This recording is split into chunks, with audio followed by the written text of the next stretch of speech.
સુરતમાં ચૂંટણીની કામગીરી સાથે જોડાયેલા પોલીસ કર્મચારીઓ તેમજ હોમગાર્ડના જવાનોએ આજે બેલેટ પેપરથી મતદાન કર્યું હતું। લોકસભા ચૂંટણીના ત્રીજા તબક્કાનું મતદાન આગામી 7મી મેના રોજ થવાનું છે, ત્યારે આ ચૂંટણીની કાર્યવાહીમાં ફરજ બજાવતા કર્મચારીઓ પણ પોતાના અમૂલ્ય મતાધિકારનો ઉપયોગ કરી શકે તે માટે વ્યવસ્થા કરવામાં આવતી હોય છે, જેથી આજે સુરતના પૂર્વ ઝોનમાં પોલીસ અને હોમગાર્ડના જવાનો માટે મતદાન શરૂ કરવામાં આવ્યું હતું। 2 દિવસ સુધી આ પોસ્ટલ મતદાનની પ્રક્રિયા ચાલુ રહેશે। સુરતના પોલીસ કર્મચારી અને સરકારી કર્મચારીઓ માટે મતદાન ચાલી રહ્યું છે, ત્યારે પોલીસ કર્મચારી, હોમગાર્ડ, ટીઆરબીના જવાનો મતદાન કરવા પહોંચી રહ્યા હતા। બેલેટ પેપરથી મતદાન ચાલ્યું હતું તો પ્રથમ દિવસે 900 જેટલા સરકારી કર્મચારીઓએ મતદાન કર્યું હતું।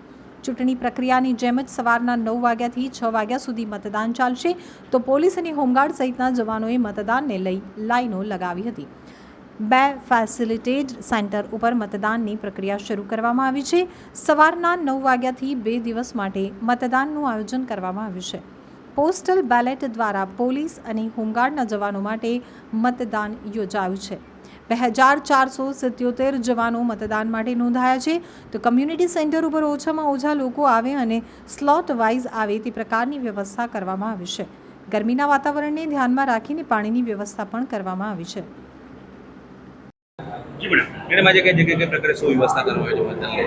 અત્યારે સુરત પૂર્વનું અહીંયા મતદાન ચાલી રહ્યું છે। પોસ્ટલ બેલેટ દ્વારા ફેસિલિટેશન સેન્ટર છે આપણું।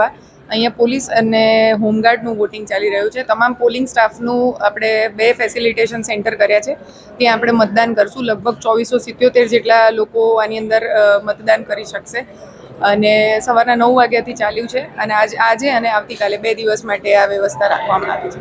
ગરમીનો માહોલ છે, કઈ રીતે મતદાતાઓ આવે છે? આપણે અહીંયા હોલમાં જ રાખ્યું છે, એટલે કમ્યુનિટી સેન્ટરમાં એમને એવી રીતના સ્લોટમાં જ આવે છે એ લોકો, એટલે ઓછામાં ઓછા લોકો આવી શકે એના માટે અને સાથે જ બધાનું મતદાન થઈ શકે આપણે સ્લોટ વાઇઝ રાખ્યા છે। સાથે પાણીની વ્યવસ્થા રાખેલી છે, બહાર શેડ જેવું છે, અહીંયા કોઈ એવી તડકાની કે એવી તકલીફ થાય એવું નથી।